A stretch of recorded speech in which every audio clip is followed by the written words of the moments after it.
para vocês ficarem muito bem informados. Vamos então para a Folha de São Paulo, gente. A Jovem Pan vê a publicidade federal desaparecer sob Lula. Emissora alinhada a Bolsonaro e que abrigou o negacionismo despenca em ranking das mais beneficiadas para praticamente zero em 2023. Reportagem do Matheus Vargas e do Ranier Bragon. Dados oficiais mostram que nos 6 primeiros meses do governo Lula, a Jovem Pan praticamente desapareceu da relação de emissoras e empresas escolhidas para veicular a publicidade oficial do governo federal.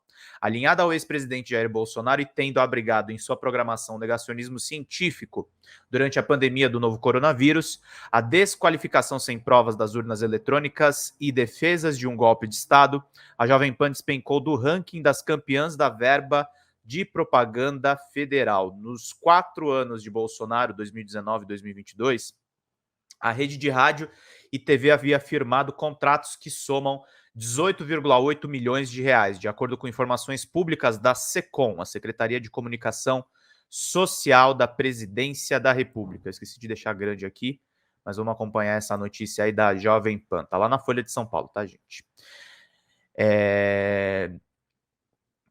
Excluída aí a publicidade de bancos e gigantes estatais como a Petrobras. O Valor colocou a Jovem Pan nos anos Bolsonaro como a 12ª empresa com mais verbas da publicidade federal. Já sob Lula, o único registro no sistema de divulgação das verbas em 2023 é de apenas R$ 2.413 para uma rádio afiliada de Manaus para a veiculação da campanha de combate à tuberculose. Olha lá o Bolsonaro no pânico.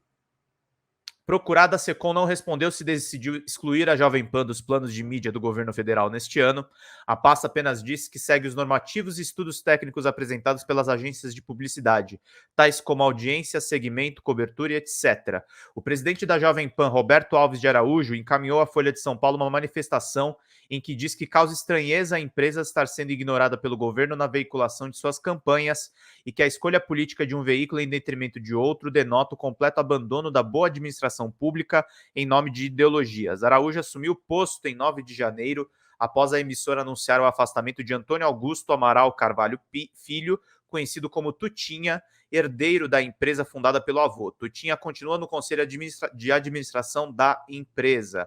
A troca se deu um dia após os ataques golpistas à sede dos Três Poderes em Brasília e no mesmo dia em que o Ministério Público de São Paulo instaurou um inquérito civil público para apurar eventuais violações de direitos e abusos da Jovem Pan decorrentes da veiculação de conteúdos desinformativos sobre o funcionamento das instituições brasileiras e com potencial de incitação à violência e a atos antidemocráticos. A portaria que instaurou o inquérito citou especialmente os programas Jovem Pan News, Jovem Pan 3 em 1, Morning Show, Pingos nos Is e Alexandre Garcia. Pingos nos Is, por exemplo, se destacou na gestão passada por ser porta-voz acrítico de Bolsonaro, transmitindo suas lives na íntegra e estabelecendo diálogos amistosos entre os seus apresentadores e o então mandatário. Olha lá o Tutinha e o Sérgio Moro ali no fundo. No mês passado, o Ministério Público de São Paulo ingressou com uma ação civil pública pedindo o cancelamento das 3 outorgas de radiodifusão concedidas à Jovem Pan. Nas 215 páginas da ação, procuradores da República Yuri Correia da Luz e Ana Letícia Abzi afirmam que a emissora promoveu de forma sistemática e multifacetada a desinformação em larga escala, com potencial de incitação à violência e à ruptura democrática. Eles pedem indenização moral coletiva de 13,4 milhões de reais, correspondente a 10% dos ativos da Jovem Pan, além da veiculação por 4 meses de mensagens de esclarecimento sobre o sistema eleitoral e as instituições brasileiras. De acordo com os procuradores, a emissora extrapolou em larga escala os limites da liberdade jornalística, de radiodifusão e de expressão, veiculando durante todo o ano de 2022 notícias falsas que engendraram riscos concretos à ordem pública do país, caluniando membros dos poderes legislativo e judiciário, incitando a desobediência da legislação e de decisões judiciais, incitando a rebeldia e a indisciplina das Forças Armadas e das Forças de Segurança Pública e fazendo propaganda de processos de subversão social. A ação lista uma série de manifestações de comentaristas da emissora, como as de Zoe Martinez, que defendeu a destituição dos ministros do STF, Supremo Tribunal Federal, e as de Paulo Figueiredo, o neto do general Figueiredo, ditador do Brasil, que em dezembro passado pregou enfaticamente um golpe, além de defender que as Forças Armadas passassem o cerol e mandassem daqui para o lugar pior pessoas que reagissem à ruptura institucional. Após a vitória de Lula sobre Bolsonaro, a Jovem Pan dispensou alguns dos seus principais bolsonaristas da emissora, como Augusto Nunes, Caio Coppola, Guilherme Fiuza, Rodrigo Constantino e Zoe Martinez, entre outros. A Folha, a Jovem Pan afirmou ter mais de 100 rádios afiliadas em todo o Brasil, além de TV por assinatura, onde ocupa a segunda posição na audiência entre os canais de notícia e na internet, alcançando mensalmente mais de 40 milhões de usuários únicos somente no YouTube.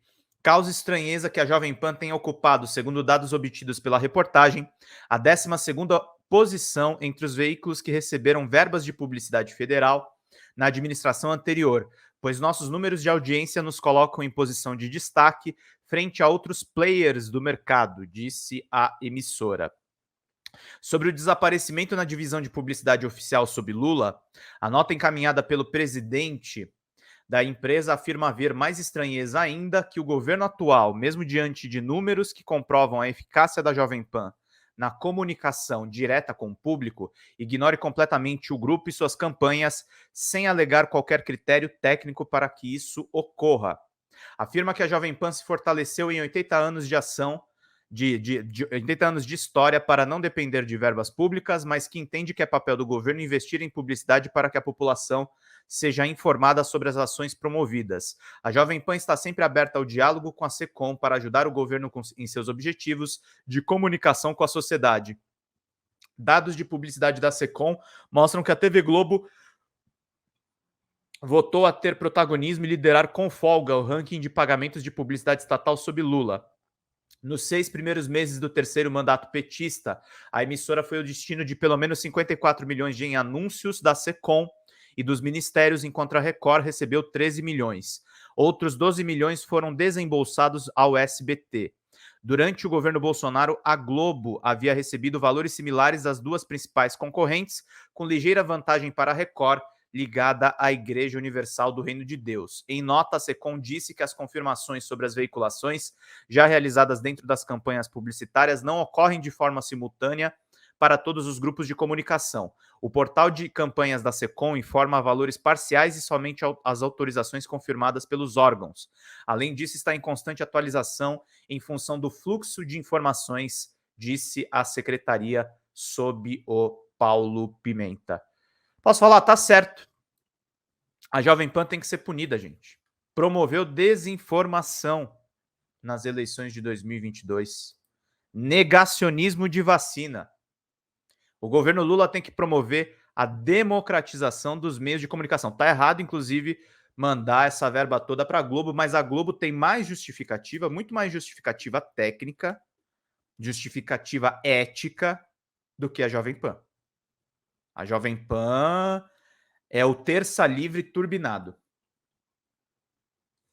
Há bastante tempo. Promove comunicação de extrema direita.